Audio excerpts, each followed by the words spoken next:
Avant que Barry White ne soit connu pour sa voix particulière et ses prouesses musicales, il a grandi dans une situation où sa famille n'avait jamais rien. À un moment donné, tout ce qu'il avait, c'était un rêve et un amour profond pour la musique. La famille de Barry avait du mal à se nourrir, ce qui a influencé sa relation avec la nourriture plus tard dans sa vie. Cela a également joué un rôle majeur dans la détérioration de sa santé. White a lutté contre des problèmes de santé qui se sont aggravés à l'approche de sa mort.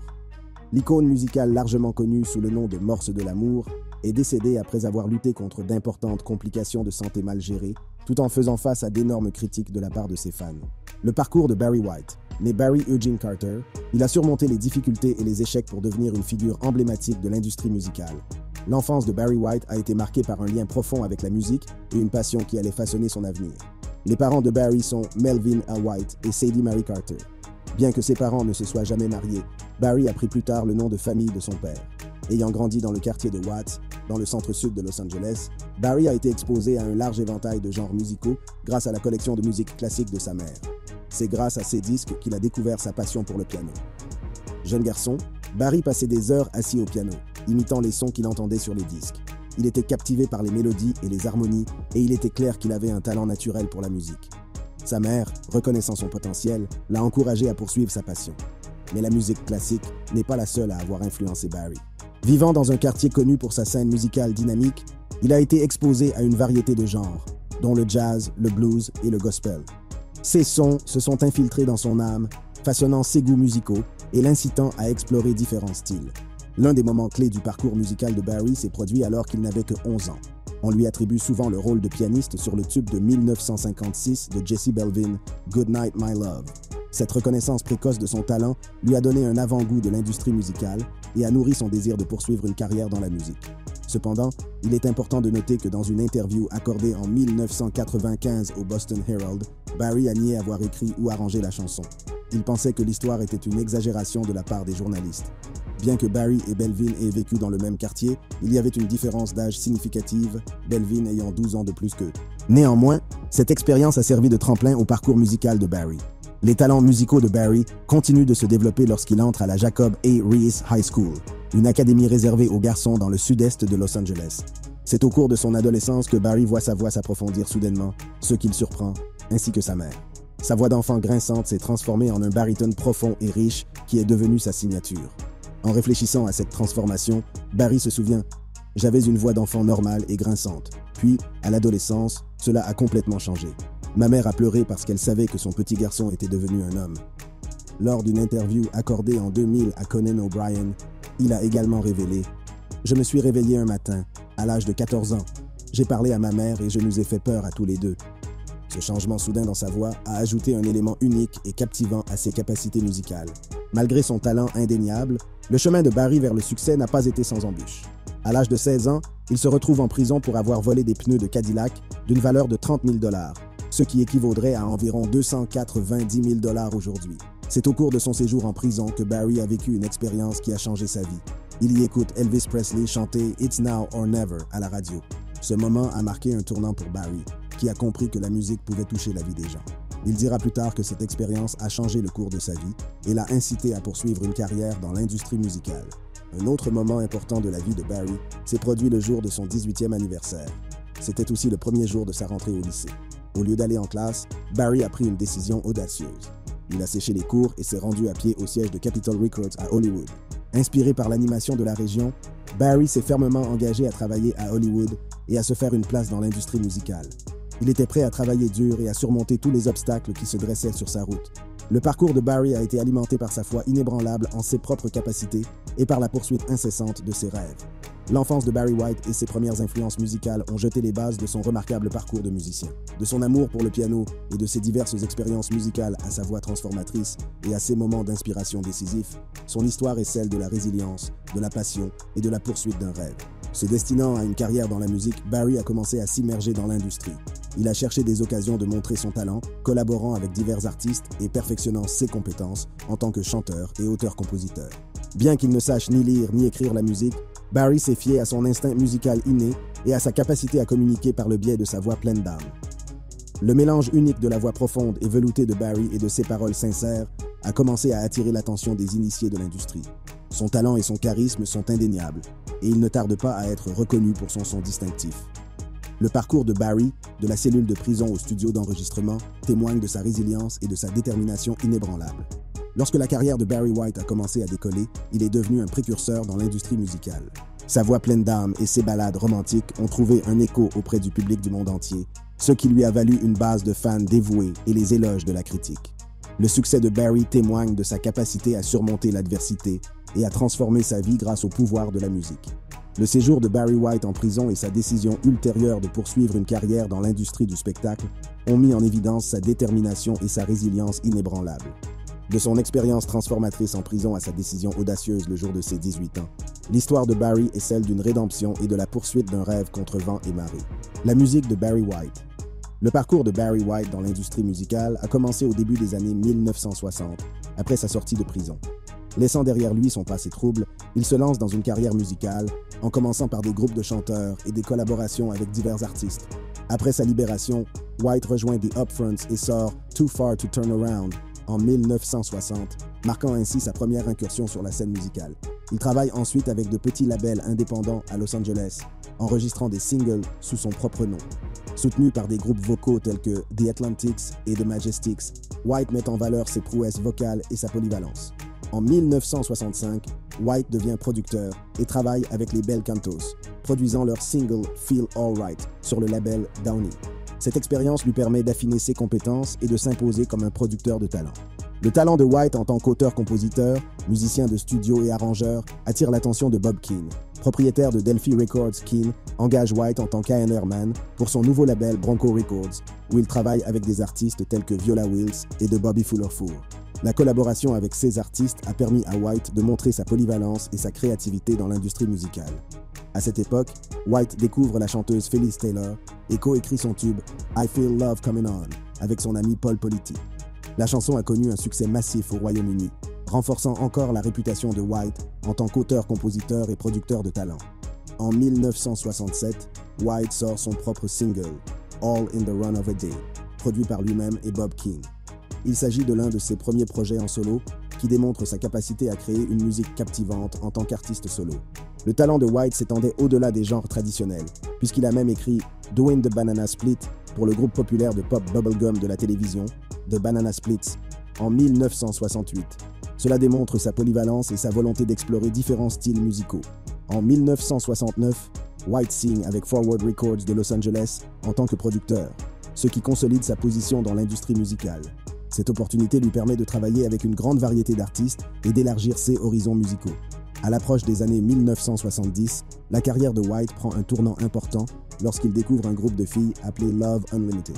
Il produit leur premier album, From a Girl's Point of View, We Give to You, Love Unlimited, qui connaît un succès fulgurant. L'album contient la ballade Soul, Walking in the Rain with the One I Love, qui grimpe dans les charts et devient le premier single vendu à 1 million d'exemplaires par White en tant qu'auteur et producteur. Le succès de White avec Love Unlimited a conduit à la création du Love Unlimited Orchestra en 1973. Initialement conçu comme un groupe d'accompagnement pour Love Unlimited, l'orchestre est devenu un groupe à part entière. Leur morceau instrumental Love's Theme, écrit et joué par White, a atteint la première place du Billboard Pop Charts, consolidant ainsi son statut de génie musical. Dans cette section, nous avons exploré les débuts de Barry White et ses collaborations avec divers artistes. De son travail avec des groupes de chanteurs et des labels indépendants à son succès en tant que producteur et auteur-compositeur, le talent et la polyvalence de Barry White ont jeté les bases de sa remarquable carrière musicale après la prison. Après s'être imposé comme producteur et auteur-compositeur de talent, Barry White s'est lancé dans une carrière solo qui l'a propulsé vers des sommets inégalés de succès et de reconnaissance internationale. Dans cette section, nous nous pencherons sur le parcours solo de Barry White, en explorant ses succès, son style unique et l'impact qu'il a eu sur la scène musicale mondiale. En 1973, White sort son premier album solo, I've Got So Much to Give. L'album met en valeur sa voix profonde et veloutée et sa capacité à créer des ballades romantiques et pleines d'âme qui trouvent un écho auprès du public. La chanson titre est devenue un succès, mais c'est son deuxième single, I'm Gonna Love You Just a Little More Baby, qui a véritablement lancé sa carrière solo. La chanson a atteint la première place du Billboard R&B et la troisième place du Billboard Pop, consolidant le statut de White en tant qu'artiste solo avec lequel il faut compter. Tout au long des années 1970, White a continué à dominer les hit parades avec une série de succès qui mettaient en valeur son mélange unique de soul, de R&B et de disco. Des chansons comme Never, Never Gonna Give You Up, Can't Get Enough of Your Love, Babe et You're the First, The Last, My Everything sont devenus des hymnes à l'amour et au désir, qui ont valu à White une base de fans dévoués et une reconnaissance internationale. Le succès de White a dépassé les frontières des États-Unis, puisqu'il s'est attiré de nombreux admirateurs au Royaume-Uni. Sa voix douce, sa présence charismatique sur scène et ses paroles romantiques lui ont valu le surnom de The Walrus of Love, le morse de l'amour, au Royaume-Uni. Il a obtenu 5 succès dans le top 10 au Royaume-Uni, dont un numéro 1 avec You're the First, The Last, My Everything. Tu es le premier, le dernier, mon tout. La musique de White a transcendé les frontières et les barrières linguistiques, trouvant un écho auprès des publics du monde entier. En plus de son succès en solo, White a continué à collaborer avec d'autres artistes, élargissant ainsi son répertoire musical. Il a travaillé avec des musiciens de renom tels que Quincy Jones, participant à la chanson The Secret Garden, Sweet Seduction Suite, de l'album de Jones, Back on the Block, sorti en 1989. Cette collaboration a mis en évidence la polyvalence de White et sa capacité à marier harmonieusement sa signature sonore à d'autres genres. Les années 1990 ont apporté une nouvelle vague de popularité à White, alors qu'un engouement pour la nostalgie des années 1970 s'emparait de l'industrie musicale. Il sort plusieurs albums à succès, chacun surpassant le précédent en termes de classement et de reconnaissance critique. Son album The Icon Is Love, sorti en 1994, a atteint la première place du classement des albums R&B du Billboard. Le single Practice What You Preach est devenu son premier numéro 1 au classement des singles R&B du Billboard en près de 20 ans, consolidant ainsi son attrait durable. La reconnaissance internationale de White a été renforcée par des collaborations avec d'autres artistes emblématiques. En 1996, il a enregistré le duo In Your Wildest Dreams avec Tina Turner, montrant ainsi sa capacité à s'harmoniser avec une autre voix légendaire. La même année, il collabore avec Chris Rock sur la chanson Basketball Jones pour la bande originale du film Space Jam.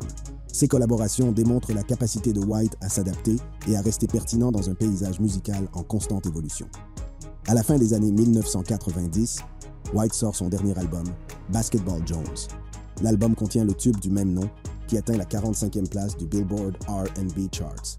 Le single a valu à White 2 Grammy Awards, consolidant ainsi son statut d'icône musicale. À la fin des années 1980, Barry White est confronté à une transition dans sa carrière musicale. L'ère du disco s'estompe et l'industrie musicale évolue.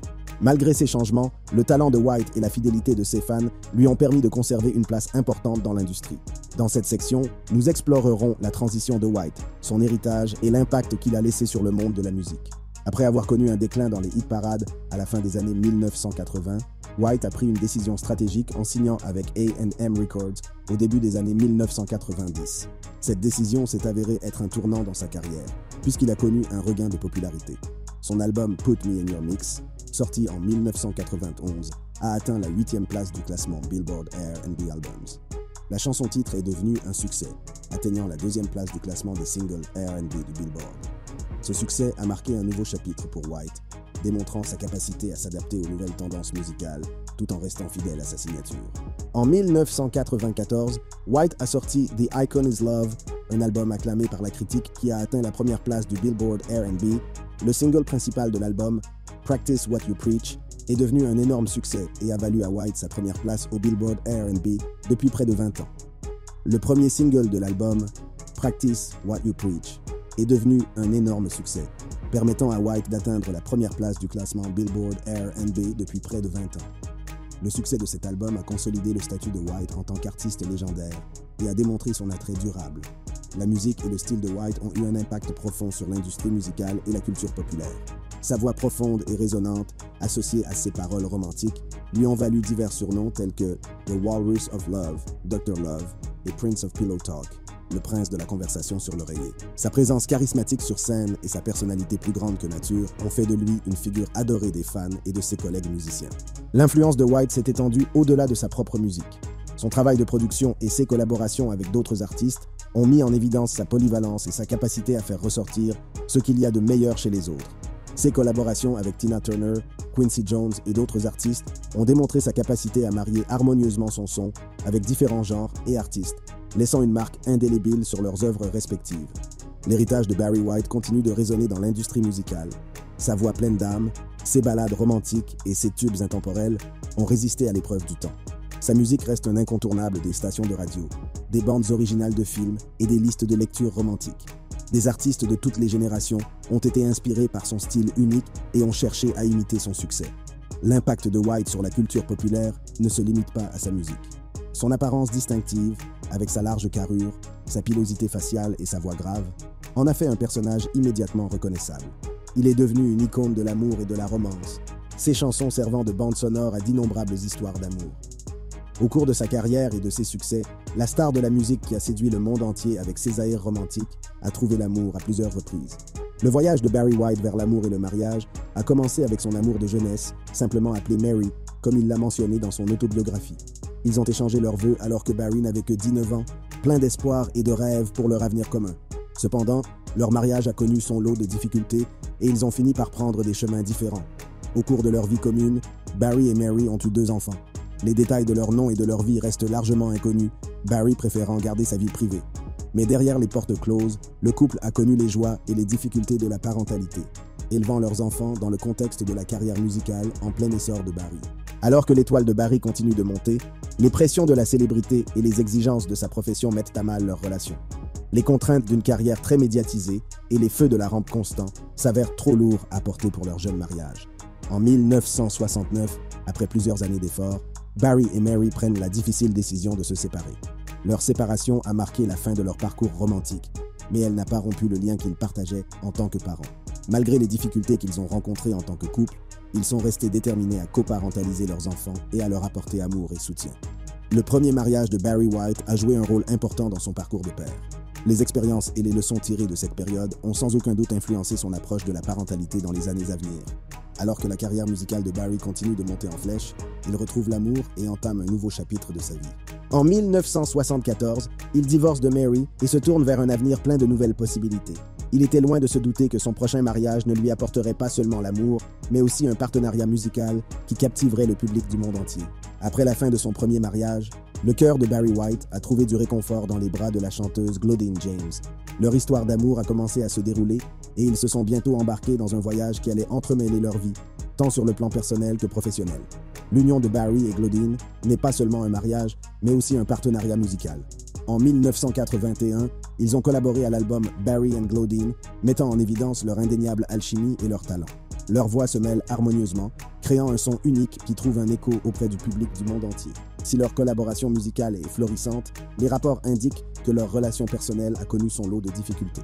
En 1988, Barry et Claudine ont choisi de vivre séparément, tout en restant légalement mariés. Leur décision de se séparer a peut-être été difficile, mais elle leur a permis de poursuivre leur chemin individuel, tout en conservant un lien grâce à leur histoire commune. Tout au long de leur mariage, Barry et Claudine ont eu 4 enfants. Leur fille, Shahira, est devenue une partie intégrante de la carrière de Barry, lui servant d'assistante et le soutenant dans divers aspects de ses activités musicales. Sa présence dans les coulisses a permis à Barry de réaliser des performances spectaculaires. Leur fils, Barry Jr., a suivi les traces de son père en rejoignant le Love Unlimited Orchestra et en devenant son tour manager. Doté d'une profonde appréciation de la musique et d'un talent naturel, Barry Jr. a joué un rôle essentiel en donnant vie à la musique de son père sur scène, en veillant à ce que le public ressente tout l'impact de la sonorité soul de Barry White. Un autre fils, Melvin, a travaillé aux côtés de Barry White dans l'administration de sa maison d'édition.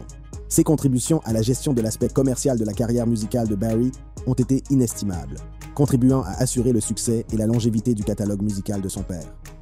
Si le mariage de Barry et Claudine a connu son lot de difficultés, leur engagement envers leurs enfants est resté inébranlable.